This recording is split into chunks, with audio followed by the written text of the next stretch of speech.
जगह जगह पर गांव, जिले, प्रदेश, देश, जो ये नवजात की बढ़ती हुई घटनाएं हैं, जो ये मासूम बच्चियों को बेला फुसला करके ये भगा ले जाने वाला जो सिलसिला कई सालों से चलते आ रहा, तो देश की जनता को ध्यान में रखते हुए, प्रदेश की जनता को ध्यान में रखते हुए ये कुछ आवश्यक कदम है जो उठाना अति आवश्यक है। और इसी दिशा के अंदर ये देश के अंदर जो देश आजादी के बाद में तो नई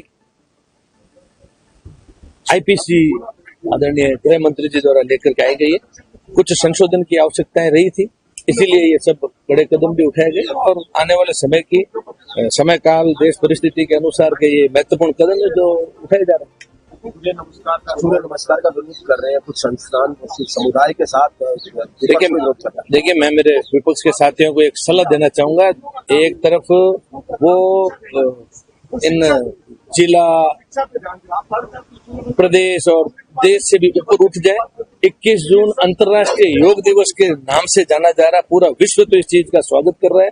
ये तकलीफ सिर्फ हमारे विपक्ष के साथियों को, उनको मेरा सुझाव है कि उनको कई बार अपने स्वार्थ और सिर्फ विरोध के लिए विरोध करने की राजनीति से ऊपर उठना चाहिए। किरोड़ीलाल जी के महकमे के जो है महकमा, उसका सवालों के जवाब आप देंगे, वो जो पूरा जो रहेंगे, क्या कारण है कि वो अनुपस्थित है और आपको जवाब देना? देखिए वो किरोड़ी जी बड़े वरिष्ठ हमारे नेता हैं और किन कारणों से वो जवाब नहीं दे रहे हैं वो अलग विषय, लेकिन हाँ जो दायित्व मेरे को जो जिम्मेदारी दी गई उसका मैं निर्वहन करूंगा। नहीं सहेगा राजस्थान के ऊपर राज में आने वाले लोग। और कल कानूता थाने क्षेत्र के अंदर एक महिला नग्न अवस्था में प्राइवेट पार्ट को जलाया गया, ब्रूटली मर्डर किया गया और विधानसभा चल रही है, कोई संज्ञान नहीं है। अभी तक पता नहीं है कि पीड़िता कौन है, अभी तक पता नहीं है कि जिस महिला की डेड बॉडी मिली है वो कौन है, अभी तक ये पता नहीं है कि उसको मारा किसने है, कौन कल्प्रिट है। तो मैं ये कहना चाहता हूँ कि जिस बात को लेकर ये शासन में आए, राज में आए, और सबसे ज्यादा अगर किसी वर्ग के साथ अन्याय हो रहा है तो महिला है, और महिलाओं के साथ जुल्म और अत्याचार राजस्थान में देखने को मिल रहा है। क्राइम पे कोई कंट्रोल नहीं है। मुख्यमंत्री और गृह मंत्री को जवाब देना चाहिए आज विधानसभा के अंदर कि इस क्राइम की ऐसी घटनाओं के ऊपर वो क्या कानून लाना चाहते हैं, किस तरीके से एक्शन लेना चाहते हैं। शुक्र है कि परिंदों का कोई धर्म नहीं होता, वरना आसमान में भी कुछ न कुछ कत्लेआम हो जाता और खून की होली आसमान से होती। मैं ये कहना चाहता हूँ कि बहुत से काम है जो सरकार को करने चाहिए। डेवलपमेंट के नाम पे जीरो, काम कुछ कर नहीं रही। हमारे शिक्षा मंत्री शिक्षा को छोड़ के सारा काम कर रहे हैं, तो ये सरकार से आप काम की उम्मीद नहीं कर सकते हो। इनसे पूछो रे काम क्या कर रहे हो, ये तो बताओ।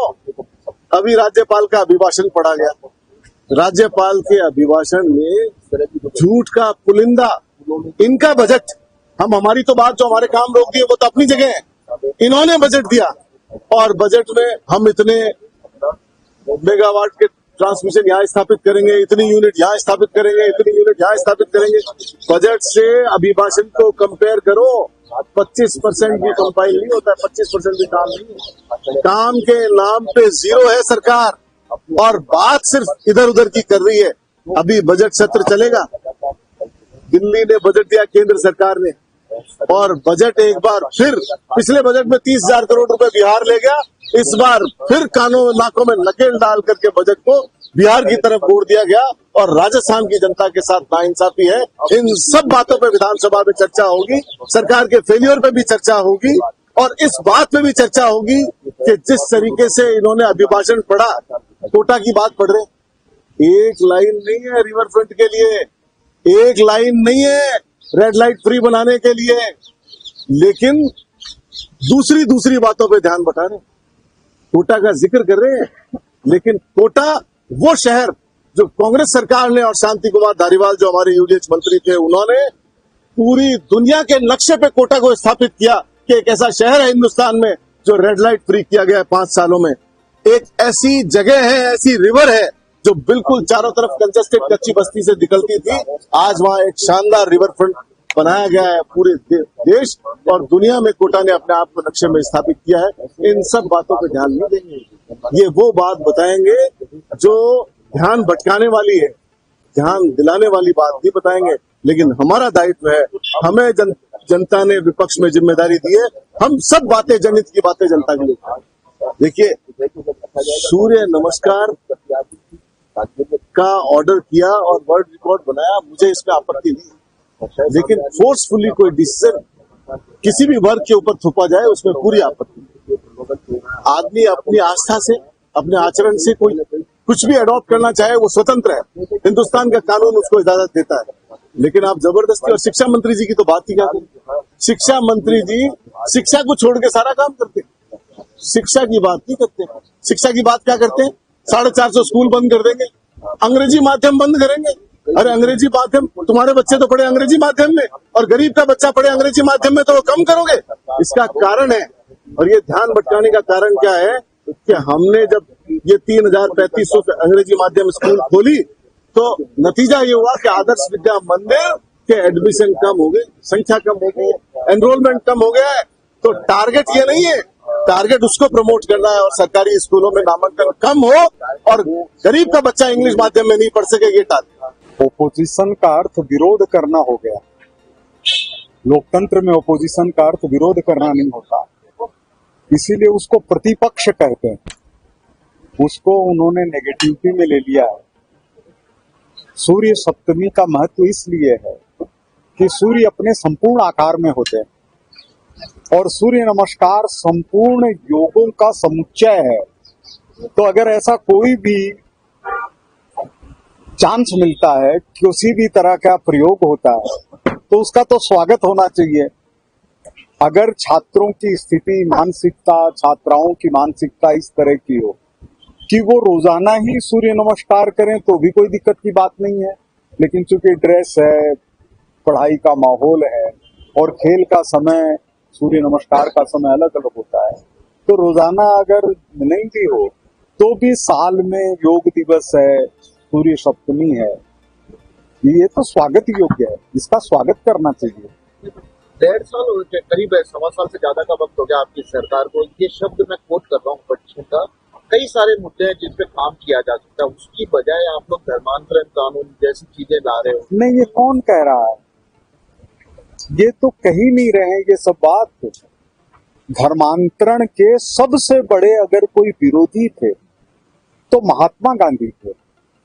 महात्मा गांधी की एक पुस्तक है जिसमें उन्होंने उस समय के धर्मांतरण को लेकर के अपनी आपत्तियां बताई हैं। एक और मैं आपको, इस समय चूंकि चर्चा चल पड़ी है तो इसलिए कहता हूं कि नेहरू जी ने 30 नाम लिखे। नेहरू जी ने 30 नाम लिखे कि अपने दोहिते का नाम क्या रखेंगे। वो कागज मेरे पास है, कभी भी आप कहेंगे तो मैं दिखा दूंगा, पुस्तक में उसका उल्लेख है। मेरी समझ में वी नेहरूज एक पुस्तक है, उसमें उसका उल्लेख है और उसमें उन्होंने 30 के 30 नाम धार्मिक या हिंदू रखे हैं। तो ये तो आस्था का विषय है, इसमें कहाँ ये बात है। अगर कोई, मान लीजिए कि कोई सीरिया का रहने वाला इस्लामिक विश्वास का व्यक्ति है, हम वहां जाकर के कहें कि तुम हिंदू बन जाओ, क्या बात हुई है? हम उसको जड़ों से तोड़ने का काम कर रहे हैं, उसकी निष्ठा से तोड़ने का काम कर रहे हैं। अमेरिका के अंदर या अन्य कई देशों के अंदर बाइबिल के नाम पर शपथ लेते हैं, हम उनसे कहे मत लीजिए, ये क्या बात हुई? उनकी आस्था है, आस्था का सम्मान होना चाहिए। इसीलिए भारत सभी धर्मों को मानने वाला देश है, क्योंकि यह हिंदुत्व को मानता है, और जो हिंदुत्व को मानता है वो सभी का सम्मान करना जानता है। लेकिन कितना जरूरी है ये कानून? जरूरी, बहुत ज्यादा जरूरी है, बहुत ज्यादा जरूरी है। आप ये देखिए कि मान लीजिए कोई मक्का जाता है, उसकी कितनी आस्था है मक्का मदीना के अंदर, हम कहें वो नाम तो कक्का होना चाहिए, तो क्या हम जोड़ पाएंगे उस भावनाओं को? नहीं जोड़ सकते। मक्का को लेकर के जो मुस्लिम समाज का आदर है वही हमारा भी आदर है, क्योंकि वो उसमें विश्वास करते हैं। ये हिंदू मुस्लिम का प्रश्न नहीं है, ये विश्व की सृष्टि को सुरक्षित रखने का प्रश्न है। अगर इस समय जबकि प्रदूषण के कारण सृष्टि सिकुड़ रही है, अपना आधार खो रही है, उस समय अपने को अपनत्व, एकात्मता और विश्वसनीयता के आधार पर एकजुट होने की जरूरत है। आस्था बाद की चीज, आस्था से पहले कि दुनिया टिकी रहेगी तभी तो हम टिकी रहेंगे। और इसीलिए हिंदुत्व कहता है सत्यम वद धर्मम चर। वो ये नहीं कहता मूर्ति की पूजा करो, वो ये नहीं कहता कि आप मूर्तियों को मत मानिए, नहीं। जो अपनी आस्था के अंदर विश्वास रखे वही हमारे देश की संकल्पना है।